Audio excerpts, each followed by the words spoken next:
हाय लोगोफोर नोंथांमोनखौ आंनि YouTube चेनेल सुजित क्रिएटिभिटी बरायनानै लाग्रोनाय जालायबाय। दिनै आङो नोंथांमोननि थाखाय मोनसे गोदान भिडिअ लानानै फैलायबाय। बे भिडिअआनो जाबाय गुवाहाटी हाई कर्टनि जानाखि पस्ट दंमोन दाखालि बावै एप्लाइ जानानै थांनाय जानाखि पस्ट दंमोन बेनि एडमिट कार्डआ ओंखारबाय। बेनि माखासे डिटेल्स मामोन बियो बेसेबां खयथा पस्ट दंमोन जोङो नायनि एसे एडभार्टाइजमेन्टआव थांफिननो जोङो सिगांनि एडभार्टाइजआव बे जाहैबाय नैबेमोन एडभार्टाइजआ submission of online application start from 10 अक्ट'बरनिफ्राय जादोंमोन 2021नि आरो लास्ट डेटआ 31 अक्ट'बर 2021 मोन। लास्ट डेट अफ पेमेन्ट फिसआ 3 नभेम्बरमोन बेबायदिमोन। आरो बे पस्टआ जाहैबाय मोनसे एलडि आरो मोनसे कपिएसमोन गुवाहाटी हाई कर्टनि बे पस्ट डिटेल्समोन।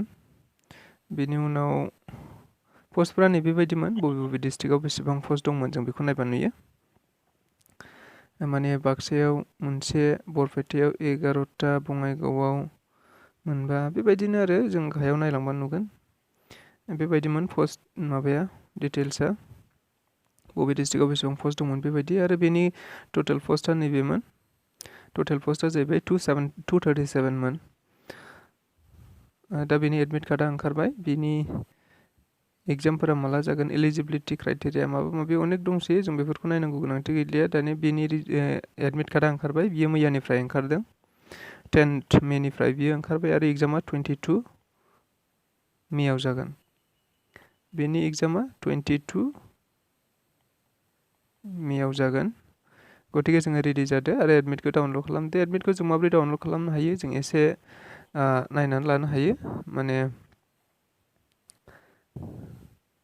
एडमिटखौ जोङो माबोरै डाउनलड खालामनो जोङो नायनो हायो। नैबेयाव जोङो माने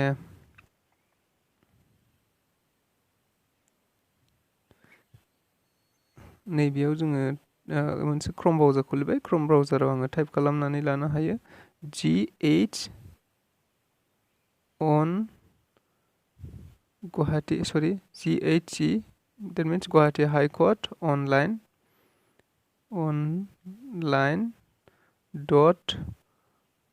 .gov.in नैबेबायदि टाइप खालामदो। टाइप खालामनानै आं सार्च खालामबाय। सार्च खालामनाय लोगो लोगो गुवाहाटी हाई कर्टनि मोनसे हम पेजाव जों फैनोसै। हम पेजाव फैनाय लोगो लोगो जों बेबायदि नुगोन।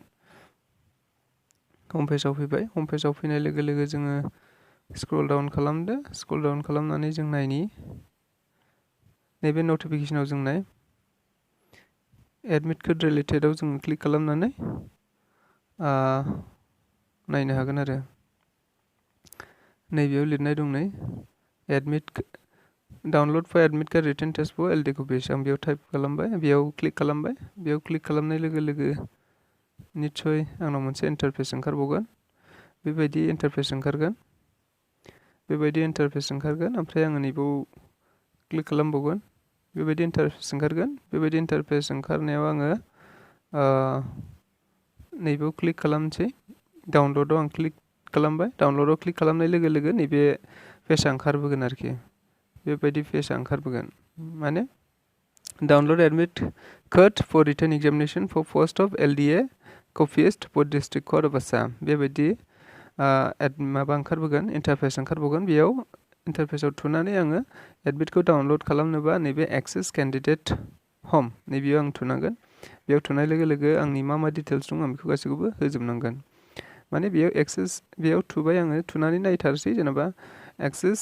बेयाव आं क्लिक खालामबाय। क्लिक खालामनाय लोगो लोगो बेबायदि इन्टारफेस ओंखारगोन। बेबायदि इन्टारफेस ओंखारनाय लोगो लोगो बेखौ फिलआप खालामदो। इन्टार रल नाम्बार ओमफ्राय पासवार्ड बायदियै डेट अफ बार्थखौ होनांगोन। बेयाव डेट अफ बार्थ होनाय लोगो लोगो